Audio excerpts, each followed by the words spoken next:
ঢাকার পূর্বাঞ্চলের নতুন শহর প্রকল্পে রাজুকের প্লট বরাদ্দে দুর্নীতির ৩ মামলায় ক্ষমতাচ্যুত প্রধানমন্ত্রী শেখ হাসিনা, তার ছেলে সজীব ওয়াজেদ জয় ও মেয়ে সাইমা ওয়াজেদ পুতুলের বিচারের রায় এলো বৃহস্পতিবার। এর আগে আদালতে আনা হয় মামলার একমাত্র গ্রেফতার আসামি রাজুক কর্মকর্তা খোরশেদ আলমকে। এরপর বেলা ১১টার দিকে শুরু হয় রায় ঘোষণা। রায়ের পর্যবেক্ষণে বিচারক বলেন, রাজুক ও শেখ হাসিনা প্লট বরাদ্দ নিতে জালিয়াতির আশ্রয় নিয়েছেন, সংবিধানের রক্ষক হয়ে ক্ষমতার অপব্যবহারে শপথ ভঙ্গ করেছেন।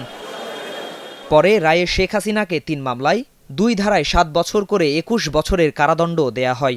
যে মামলায় শেখ হাসিনা প্রধান আসামি এবং উনি এই ৩টি মামলাই আসামি হিসাবে আছেন, ওনার সাজা হচ্ছে ৭ বছর করে ৩ সাতা ২১ বছর।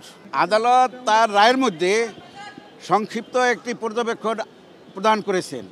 সে অবাক হয়ে গেছে যে একটা দেশের ৪ বারের প্রধানমন্ত্রী উনি কিভাবে মিথ্যা হলফনামা এবং তথ্য গোপন করে জনগণের সম্পদ উনি মিথ্যাভাবে নিয়েছেন।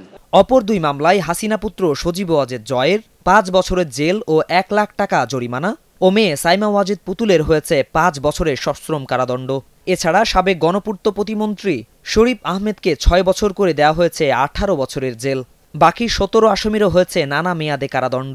যারা রাষ্ট্র পরিচালনায় থাকবেন অথবা যারা সরকারি কর্মকর্তা রয়েছেন অথবা এই ধরনের সুযোগ নেওয়ার যাদের আসলে সুযোগ রয়েছে তাদের জন্য এই রায়টা দৃষ্টান্ত হিসাবে আপনার রেখেছে। রায় সম্পর্কে আমরা দুর্নীতি দমন কমিশনকে অবহিত করব।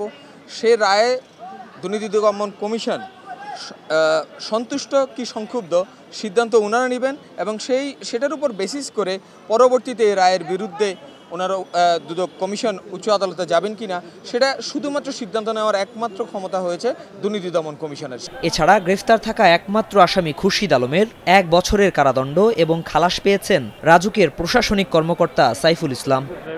চলতি বছরের ৩১ জুলাই বিচার শুরু হয় এই মামলার বিচার কাজ।